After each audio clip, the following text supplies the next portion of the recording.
Hi, ಮತ್ತೊಮ್ಮೆ ಎಲ್ಲರಿಗೂ ನನ್ನ ಯೂಟ್ಯೂಬ್ ಚಾನಲ್ಗೆ ಸ್ವಾಗತ. ಸೊ ನಾವು ಇವತ್ತಿನ ಕ್ಲಾಸಲ್ಲಿ ಏನನ್ನ ಸ್ಟಡಿ ಮಾಡ್ತೀವಿ ಅಂದ್ರೆ ಟೈಪ್ಸ್ ಆಫ್ ನ್ಯಾಚುರಲ್ ಸೆಲೆಕ್ಷನ್. ಇವಾಗಲೇ ನಾವೇನ್ ಮಾಡಿದೀವಿ, ಇಲ್ಲಿ ಎಕ್ಸಾಂಪಲ್ಸ್ ಆಫ್ ನ್ಯಾಚುರಲ್ ಸೆಲೆಕ್ಷನ್ ಇರ್ಬೋದು and some other theories, natural selection theory given by the Darwin, ಇದೆಲ್ಲದನ್ನು ಏನ್ ಮಾಡಿದ್ವಿ, ನಾವಿಲ್ಲಿ ಸ್ಟಡಿ ಮಾಡಿದ್ವಿ. ಸೊ ಇವತ್ತು ನಾವೇನ್ ಮಾಡೋಣ, ಇಲ್ಲಿ ಟೈಪ್ಸ್ ಆಫ್ ನ್ಯಾಚುರಲ್ ಸೆಲೆಕ್ಷನ್ ಅನ್ನ ಸ್ಟಡಿ ಮಾಡೋಣ. Types of natural selection. Okay, ಎಷ್ಟು ಟೈಪ್ಸ್ ಇದೆ ಇಲ್ಲಿ? 3 ಟೈಪ್ಸ್. ಮೇನ್ಲಿ ಎಷ್ಟು ಟೈಪ್ಸ್ ಇದೆ? There are 3 types of natural selection. ಅದರಲ್ಲಿ first one stabilising selection, and second one is directional selection,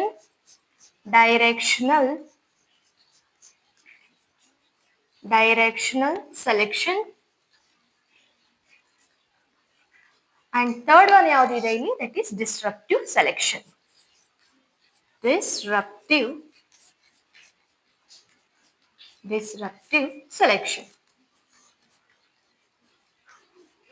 so ಇವಾಗ ಈ ಮೂರನ್ನು ನಾವೇನ್ ಮಾಡ್ಕೊಂಡು ಹೋಗೋಣ, ಇವಾಗ ಒನ್ ಬೈ ಒನ್ ಕಲ್ತ್ಕೊಂಡು ಹೋಗೋಣ.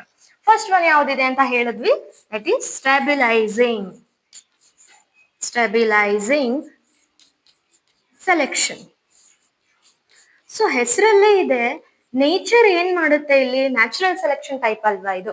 ನೇಚರ್ ಏನ್ ಮಾಡುತ್ತೆ ಇಲ್ಲಿ, ಸ್ಟೆಬಿಲೈಸಿಂಗ್, ಸ್ಟೇಬಲ್ ಇರುವಂತ ಕ್ಯಾರೆಕ್ಟರಿಸ್ಟಿಕ್ಸ್ ಗಳನ್ನ, ಟ್ರೇಟ್ಸ್ ಗಳನ್ನ ಏನ್ ಮಾಡುತ್ತೆ ಇದು ಇಲ್ಲಿ ಸೆಲೆಕ್ಟ್ ಮಾಡುತ್ತೆ. ಸೊ ಹೆಂಗೆ, ಫಾರ್ ಎಕ್ಸಾಂಪಲ್ ಇವಾಗ ನೀವು ಕೇಳಿರ್ತೀರಾ ಹಾಸ್ಪಿಟಲ್ ಅಲ್ಲಿ ನ್ಯೂ ಬೋರ್ನ್ ಬೇಬಿ ವೇಟ್ ನೀವು ಕೇಳಿರ್ತೀರಾ. ಏನಿರುತ್ತೆ, ಪ್ರೊಬಾಬ್ಲಿ 2.5 kg ಇಂದ 4 kg ವರ್ಗೂ ಇರುತ್ತೆ. ಸೊ ಇನ್ ಕೇಸ್ ಅದು 1 kg ಇದೆ ಅಂದ್ರೆ ನೀವು ಅಲ್ಲಿ ಕೇಳಿರ್ತೀರ ಮಗು ತೂಕ ಕಡಿಮೆ ಇದೆ ಅಂತೆ ಅಂತ ಹೇಳ್ತಾರೆ. ಇಲ್ಲ ಮೋರ್ ದೆನ್ 4-5 ಎಲ್ಲ ಆಯ್ತು ಅಂದ್ರೆ ತುಂಬಾ ವಜ್ಜ ಇದೆ, ಭಾರ ಇದೆ ಅಂತ ಹೇಳ್ತಾರೆ.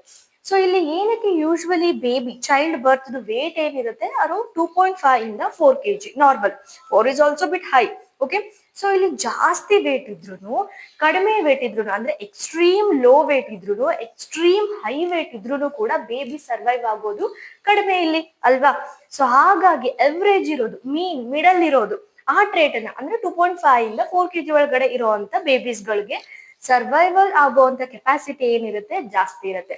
ಸೊ ಇಲ್ಲಿ ಸ್ಟೆಬಿಲೈಸಿಂಗ್ ಸೆಲೆಕ್ಷನ್ ಏನ್ ಮಾಡುತ್ತೆ, ಎಕ್ಸ್ಟ್ರೀಮ್ ಕ್ಯಾರೆಕ್ಟರಿಸ್ಟಿಕ್ಸ್ ಗಳನ್ನ, ಅಂದ್ರೆ ಜಾಸ್ತಿ ದಪ್ಪ ಇರೋದು, ಜಾಸ್ತಿ ತೆಳ್ಳ ಇರೋದು, ಅಥವಾ ತುಂಬಾ ಟಾಲ್ ಇರೋದು, ಹೈಟ್ ಇರೋದು, ಅಥವಾ ತುಂಬಾ ಡಾರ್ಫ್ ಇರೋದು, ಈ ತರ ಎಕ್ಸ್ಟ್ರೀಮ್ ಕ್ಯಾರೆಕ್ಟರ್ಸ್ ಗಳನ್ನ ಏನ್ ಮಾಡಲ್ಲ, ಇದು ಸೆಲೆಕ್ಟ್ ಮಾಡಲ್ಲ ನೇಚರ್. ಓಕೆ, ಸ್ಟೆಬಿಲೈಸಿಂಗ್ ಸೆಲೆಕ್ಷನ್ ಅಲ್ಲಿ ಅವರೇಜ್ ಅಥವಾ ಮೀನ್ ಇರೋದು, ನಾರ್ಮಲ್ ಇರೋದು, ಜಾಸ್ತಿ ಹೈಟು ಅಲ್ಲ, ಜಾಸ್ತಿ ಕುಳ್ಳನೂ ಅಲ್ಲ, ಜಾಸ್ತಿ ದಪ್ಪನೂ ಅಲ್ಲ, ಜಾಸ್ತಿ ತೆಳ್ಳನೂ ಅಲ್ಲ, ಮೀಡಿಯಂ ಎವರೇಜ್ ಇರೋದು.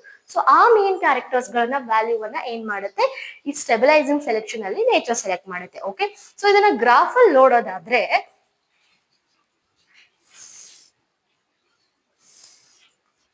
ಸೊ ಇಲ್ಲಿ ಏನ್ ಮಾಡೋಣ, ನಾವು ಇಲ್ಲಿ ವೇಟ್ ಆಫ್ ದ ಬೇಬಿ ತಗೊಳ್ಳೋಣ.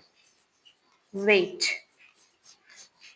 Of the baby or newborn, weight of the newborn. So ಇಲ್ಲಿ 0 ಇದೇನಿದೆ, 1 kg, 2 kg, 3 kg, 4 kg, 5 kg and go on. ಇಲ್ಲೇನಿದೆ, number of individuals. So graph ಅಲ್ಲಿ ನೋಡೋದಾದ್ರೆ 1 kg ಇರುವಂತ ಮಗು, 1 kg ಇರೋ ಮಗುನು survive ಆಗೋದು ಸ್ವಲ್ಪ ಕಡಿಮೆ. ಅದೇ 2 kg to 4 kg ಇದ್ರೆ ಸರ್ವೈವ್ ಆಗುತ್ತೆ. ಅದೇ 5 kg ಮೇಲೆ ಎಕ್ಸ್ಟ್ರೀಮ್ ಆದ್ರೆ ಅಲ್ಲೂ ಕೂಡ ಬೇಬಿ ಏನಾಗಲ್ಲ, ಇಲ್ಲಿ ಸರ್ವೈವ್ ಆಗಲ್ಲ. ಸೊ ಆ ಕಾರಣಕ್ಕೆ ಈ 1 kg ಏನಿದೆ ಇದು ಎಕ್ಸ್ಟ್ರೀಮ್ ತುಂಬಾ ಕಡಿಮೆ ಲೋ ವೇಟ್ ಇದು. 5 kg ಏನು ಎಕ್ಸ್ಟ್ರೀಮ್ ಜಾಸ್ತಿ ಹೈ ವೇಟ್ ಅದು. ಅವರೇಜ್ ಏನಿದೆ ಇಲ್ಲಿ ಅರೌಂಡ್ 2 to ಅಥವಾ 2.5 kg to 4 kg. ಸೊ ಇದಿಷ್ಟು ಇಲ್ಲಿ ನೋಡಿ, ಪೀಕ್ ಕಾಣಿಸ್ತಿದ್ಯಾ ನಮ್ಗೆ ಇಲ್ಲಿ, ರೈಟ್. ಸೊ ಈ ಪೀಕ್ ಅಂದ್ರೆ ಮಿಡಲ್ ಅವರೇಜ್ ಇರೋದನ್ನ, ಮೀನ್ ವ್ಯಾಲ್ಯೂವನ್ನ ಏನ್ ಮಾಡುತ್ತೆ ಇದು ಸೆಲೆಕ್ಟ್ ಮಾಡುತ್ತೆ ನೇಚರ್. ಆ ಕಾರಣಕ್ಕೆ ಸ್ಟೆಬಿಲೈಸಿಂಗ್ ಸೆಲೆಕ್ಷನ್ ಅಲ್ಲಿ ನಾವೇನಂತ ಹೇಳ್ಬೋದು, ಇಲ್ಲಿ ಮೀನ್ ವ್ಯಾಲ್ಯೂ ಈಸ್ ಸೆಲೆಕ್ಟೆಡ್. ಇಲ್ಲಿ ನೋಡಿ, ಗ್ರಾಫ್ ನೋಡಿ, ಪ್ಲಾಟ್ ಮಾಡಿದೀವಿ ನಾವು. ಇಲ್ಲಿ ಕಡಿಮೆ, ತುಂಬಾ ಲೋ ಕಡಿಮೆ ವೇಟ್ ಇದ್ರೂ ಸೆಲೆಕ್ಟ್ ಆಗಿಲ್ಲ. ನೋಡಿ ಕಡಿಮೆ ಇದೆ ಇಲ್ಲಿ ಲೋವರ್, ಜಾಸ್ತಿ ಇದ್ರೆ 5 kg ಅಲ್ಲ, ಜಾಸ್ತಿ ಇದ್ರೆ ಆಗಿಲ್ಲ. ಯಾವ್ದು ಪೀಕ್ ಅಲ್ಲಿ ಇದೆ, ಟಾಲ್ ಇದೆ ಇಲ್ಲಿ, ಯಾವ ಬೇಬೀಸ್ದು KG around 2.5 kg to 4 kg ಬರುತ್ತೋ ಅದನ್ನ ನೇಚರ್ ಏನ್ ಮಾಡುತ್ತೆ ಇಲ್ಲಿ ಸೆಲೆಕ್ಟ್ ಮಾಡುತ್ತೆ. ಓಕೆ, ಆ ಕಾರಣಕ್ಕೆ ಮೀನ್ ವ್ಯಾಲ್ಯೂ ಇಸ್ ಸೆಲೆಕ್ಟೆಡ್. ಯಾರನ್ನ ರಿಜೆಕ್ಟ್ ಮಾಡ್ತೀವಿ? ಎಕ್ಸ್ಟ್ರೀಮ್ ವ್ಯಾಲ್ಯೂಸ್ ಅಂದ್ರೆ ಎಕ್ಸ್ಟ್ರೀಮ್ ಕಡಿಮೆ, ಎಕ್ಸ್ಟ್ರೀಮ್ ಲೋ ವೇಟ್ ಇರೋದು, ಎಕ್ಸ್ಟ್ರೀಮ್ ಜಾಸ್ತಿ ತುಂಬಾ ವೇಟ್ ಇರೋದು. ಸೊ ಎಕ್ಸ್ಟ್ರೀಮ್ ಇಲ್ಲಿ ವ್ಯಾಲ್ಯೂ ಅಂದ್ರೆ ಏನು? ದಿಸ್ ಪರ್ಟಿಕ್ಯುಲರ್ ಕಂಟೆಕ್ಸ್ಟ್ ಅಲ್ಲಿ ವ್ಯಾಲ್ಯೂ ಅಂದ್ರೆ ಇದು wait of the baby. Okay, so extreme values, ಇಲ್ಲಿ ಎಕ್ಸ್ಟ್ರೀಮ್ ವ್ಯಾಲ್ಯೂಸ್ಗೆ ಇನ್ನೊಂದು ಪೆರಿಫೆರಲ್ ವ್ಯಾಲ್ಯೂಸ್ ಅಂತಾನು ಕರಿತೀವಿ. Okay, extreme values R rejected. ಅಂದ್ರೆ ಏನು? ತುಂಬಾ ತಳ್ಳ ಇರೋ ಬೇಬಿ, ತುಂಬಾ ದಪ್ಪ ಇರೋ ಬೇಬಿ ಸರ್ವೈವ್ ಆಗಲ್ಲ. ಮೀನ್ ಇರೋದು, ಅವರೇಜ್ ಇರೋದು ಏನಾಗುತ್ತೆ ಇಲ್ಲಿ ಸೆಲೆಕ್ಟ್ ಆಗುತ್ತೆ. ಓಕೆ, ಅಂಡ್ ಇಲ್ಲಿ ಸಿಂಗಲ್ ಪೀಕ್ ಇದೆ, ಒಂದೇ ಪೀಕ್ ಕಾಣಿಸ್ತಿದ್ಯಾ ನಮ್ಗೆ ಇಲ್ಲಿ? So it has only single peak ಅಥವಾ ಒನ್ ಪೀಕ್. ಅದು ಕೂಡ ಏನಿದೆ ಇಲ್ಲಿ? ಟಾಲ್. ಏನಿದೆ ಇದು? Tall and narrower. Tall and narrower ಅಂದ್ರೆ ಇದರ ಅರ್ಥ ಏನು? ಇಲ್ಲಿ ಎಕ್ಸ್ಟ್ರೀಮ್ ಕ್ಯಾರೆಕ್ಟರ್ಸ್ ಗಳನ್ನ ಇಲ್ಲಿ ನೇಚರ್ ಸೆಲೆಕ್ಟ್ ಮಾಡಲ್ಲ, ಎವರೇಜ್. ಓಕೆನಾ? ಎಕ್ಸಾಂಪಲ್ ಯಾವ್ದು ತಗೊಳ್ಳೋಣ ನಾವಿಲ್ಲಿ? That is weight of the child or newborn or baby.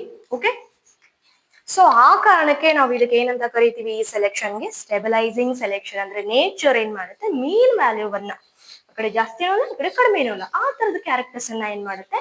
Select ಮಾಡುತ್ತೆ. ಆ ಕಾರಣಕ್ಕೆ ಆ ತರದ ಇಂಡಿವಿಜುವಲ್ಸ್ ಗ್ರೋ ಆಗ್ತಾರೆ. Their number will be more. ಓಕೆನಾ? ಓಕೆ, ನೆಕ್ಸ್ಟ್ ಯಾವ್ದಿದೆ ನೋಡಿ ಇಲ್ಲಿ? Directional selection. Second one is directional selection. Directional selection.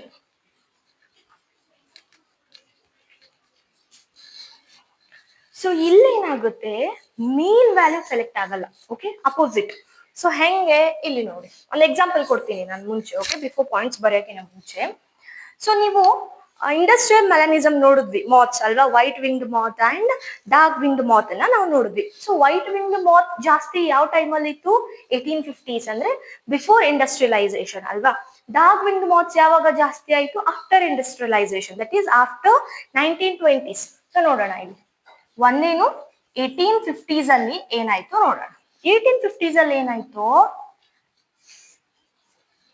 ಇಲ್ಲಿ number of individuals on Y axis. Okay, so ಇಲ್ಲೇನಿದೆ?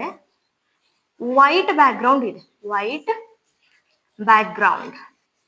Okay, and ಇದೇನು ಇಲ್ಲಿ? Dark background. So obviously white background ಅಂದ್ರೆ ಇಲ್ಲಿ white winged moths ಇರುತ್ತೆ, ಇಲ್ಲಿ ಡಾರ್ಕ್ ಬ್ಯಾಕ್ ಗ್ರೌಂಡ್ ಅಂದ್ರೆ dark winged moths ಇರುತ್ತೆ.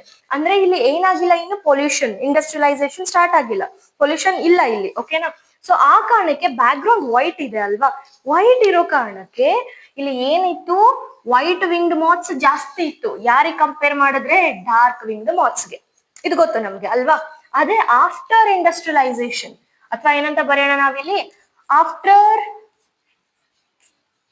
Change in environment, change in environment ಅಥವಾ industrialisation ಆದ್ಮೇಲೆ, ಪೊಲ್ಯೂಷನ್ ಬರಕ್ ಶುರು ಆದ್ಮೇಲೆ, ಚೇಂಜ್ ಇನ್ ಎನ್ವಿರಾನ್ಮೆಂಟ್ ಯಾವ ಇಯರು?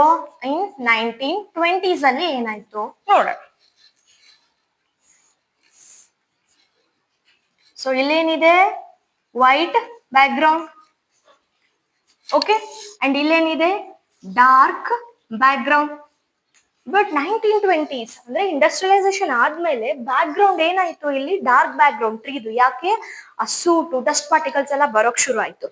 ಆ ಕಾರಣಕ್ಕೆ ವೈಟ್ ವಿಂಗ್ಡ್ ಮಾತ್ಸ್ ಏನಾಯ್ತು? ಈಸಿಲಿ ಬರ್ಡ್ಸ್ ಇಂದ ಪ್ರಿಡೇಟ್ ಆಗಿ ತಿನ್ಲಿಕ್ಕೆ ವೈಟ್ ಮಾತ್ಸ್ ಗಳು ಈಸಿಲಿ ಅವೈಲೇಬಲ್ ಆಯ್ತು. ಆ ಕಾರಣಕ್ಕೆ ಈ ವೈಟ್ ಬ್ಯಾಕ್ ಗ್ರೌಂಡ್ ಏನಾಯ್ತು? ಹೋಗ್ಬಿಡ್ತು, ಡಾರ್ಕ್ ಬಂತು. ಆ ಕಾರಣಕ್ಕೆ ಇಲ್ಲಿ ವೈಟ್ ವಿಂಗ್ಡ್ ಮಾತ್ಸ್ ಕಡಿಮೆ ಆಯ್ತು ನಂಬರ್. ಬಟ್ ಇಲ್ಲಿ ಡಾರ್ಕ್ ಬ್ಯಾಕ್ ಗ್ರೌಂಡ್ ಇರೋದಕ್ಕೆ ಡಾರ್ಕ್ ವಿಂಗ್ಡ್ ಮಾತ್ಸ್ ಗಳದ್ದು ಸಂಖ್ಯೆ ಏನಾಯ್ತು? ಪ್ರಿಡೇಟರ್ ಇಂದ ಎಸ್ಕೇಪ್ ಆಗಿ ಜಾಸ್ತಿ ಆಯ್ತು ಅಲ್ವಾ?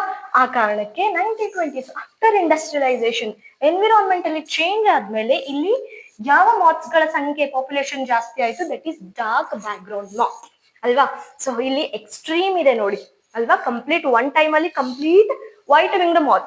ಏನಕ್ಕಂದ್ರೆ ಆವಾಗ ಅಲ್ಲಿ ಏನಿತ್ತು? ವೈಟ್ ಬ್ಯಾಕ್ ಗ್ರೌಂಡ್ ಇತ್ತು.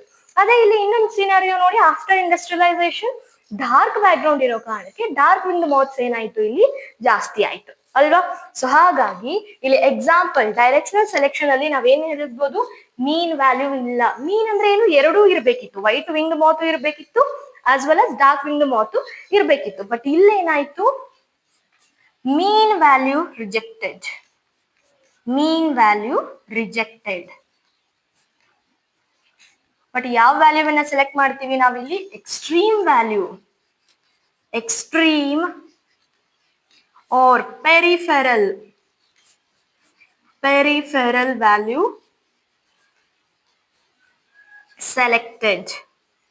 selected at one time, selected one at a time. ಒಂದೇ ಟೈಮ್ ಅಲ್ಲಿ ಸೆಲೆಕ್ಟೆಡ್ ಒನ್ ಎಟ್ ಅ ಟೈಮ್. ಇದನ್ನ ನೋಡಿ ಪ್ಲೀಸ್ ಪೇ ಅಟೆನ್ಷನ್. ಇಲ್ಲಿ ಒಂದ್ ಟೈಮ್ ಅಲ್ಲಿ ಒಂದು ಎಕ್ಸ್ಟ್ರೀಮ್ ಕ್ಯಾರೆಕ್ಟರ್ ಮಾತ್ರ ಏನಾಗುತ್ತೆ ಇಲ್ಲಿ ಸೆಲೆಕ್ಟ್ ಆಗುತ್ತೆ. ಅಂದ್ರೆ ಇಲ್ಲಿ 1850s ಅಲ್ಲಿ ಅಂದ್ರೆ ಬಿಫೋರ್ ಇಂಡಸ್ಟ್ರಿಯಲೈಸೇಷನ್ ಬರೀ ವೈಟ್ ಬ್ಯಾಕ್ ಗ್ರೌಂಡ್ ಇರೋ ಕಾರಣಕ್ಕೆ ವೈಟ್ ವಿಂಗ್ ಮೌತ್ ಗಳ ಸಂಖ್ಯೆ ಮಾತ್ರ ಜಾಸ್ತಿ ಇತ್ತು. ಅದಕ್ಕೆ ಈ ಗ್ರಾಫ್ ಅಲ್ಲಿ ನೋಡಿ ಒಂದೇ ಪೀಕ್ ಕಾಣಿಸ್ತಿದೆ.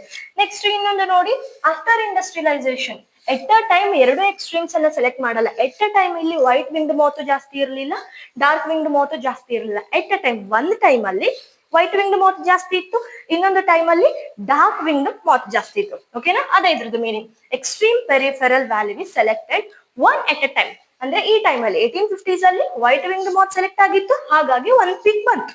ಅಂಡ್ ಇಲ್ಲಿ ನೆಕ್ಸ್ಟ್ ದಟ್ ಈಸ್ 1920s ಅಲ್ಲಿ ಡಾರ್ಕ್ ಬ್ಯಾಕ್ ಗ್ರೌಂಡ್ ಇರೋ ಕಾರಣಕ್ಕೆ ಡಾರ್ಕ್ ಮೌತ್ಸ್ ಗಳ ಸಂಖ್ಯೆ ಏನಾಯ್ತು ಇಲ್ಲಿ ಜಾಸ್ತಿ ಆಯ್ತು. ಹಾಗಾಗಿ ಡಾರ್ಕ್ ಮೌತ್ಸ್ ಅನ್ನ ಯಾರು ಸೆಲೆಕ್ಟ್ ಮಾಡಿದ್ರು ಇಲ್ಲಿ, ನೇಚರ್. ಸೊ ಇದಕ್ಕೆ ಏನಂತ ಕರಿತೀವಿ, directional. Okay, so it runs in a direction. It ಅಂದ್ರೆ ಏನು ಇಲ್ಲಿ, this peak. Okay, runs. It ಅಂದ್ರೆ ಏನಂತ ತಗೊಳ್ತೀರಾ ಇಲ್ಲಿ, peak. Peak runs in a direction. ಹಾಗಾಗಿ ಏನಿರುತ್ತೆ, one peak at one time. One time ಅಲ್ಲಿ ಒಂದೇ ಪೀಕ್ ಇರುತ್ತೆ. ಎಕ್ಸಾಂಪಲ್ ಯಾವ್ದು ತಗೊಂಡ್ವಿ ನಾವಿಲ್ಲಿ, that is industrial melanism. Industrial melanism. ಓಕೆನಾ. ನೆಕ್ಸ್ಟ್ ಇವಾಗ ಏನ್ ಮಾಡೋಣ ನಾವು, ಥರ್ಡ್ ಒನ್ ಯಾವ್ದಿದೆ, that is disruptive selection. Disruptive selection. So ಇದು ತುಂಬಾ rare. Okay, this is rare, very rare selection.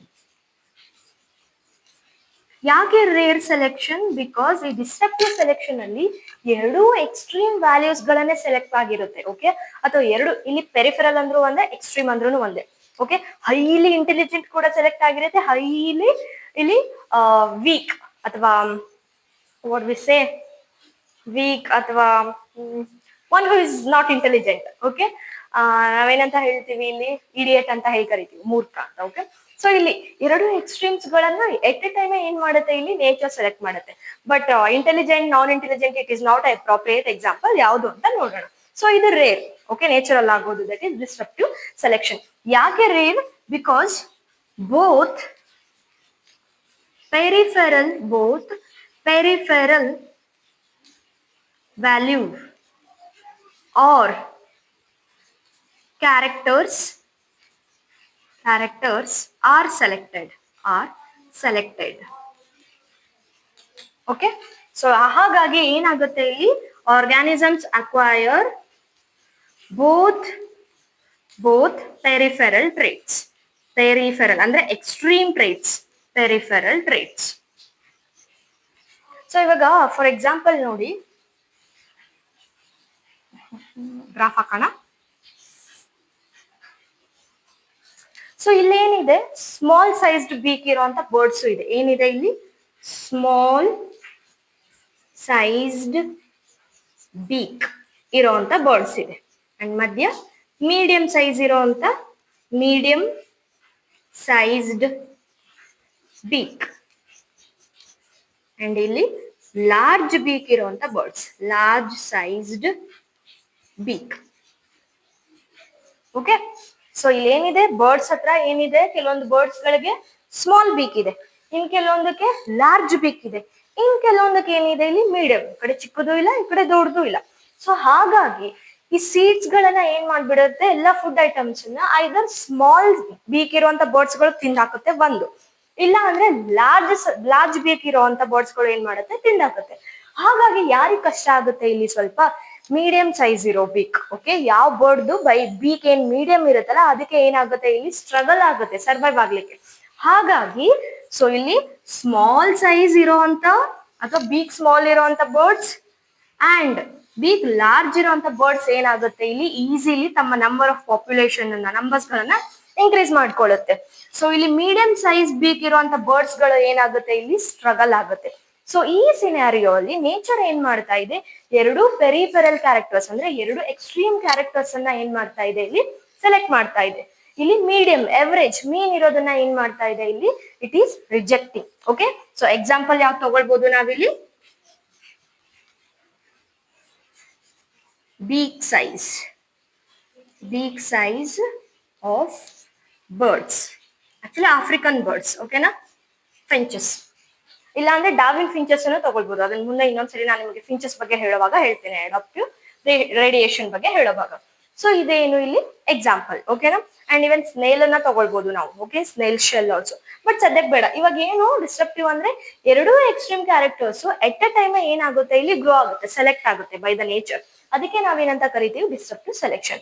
ಆ ಕಾರಣಕ್ಕೆ ಎಷ್ಟು ಪೀಕ್ಸ್ ಇರುತ್ತೆ ಇಲ್ಲಿ, 2 peaks at a time, 2 peaks at a time. ಅದೇ ಡೈರೆಕ್ಷನ್ ನೋಡಿ 1 peak at a time. ಓಕೆನಾ, ಓಕೆ.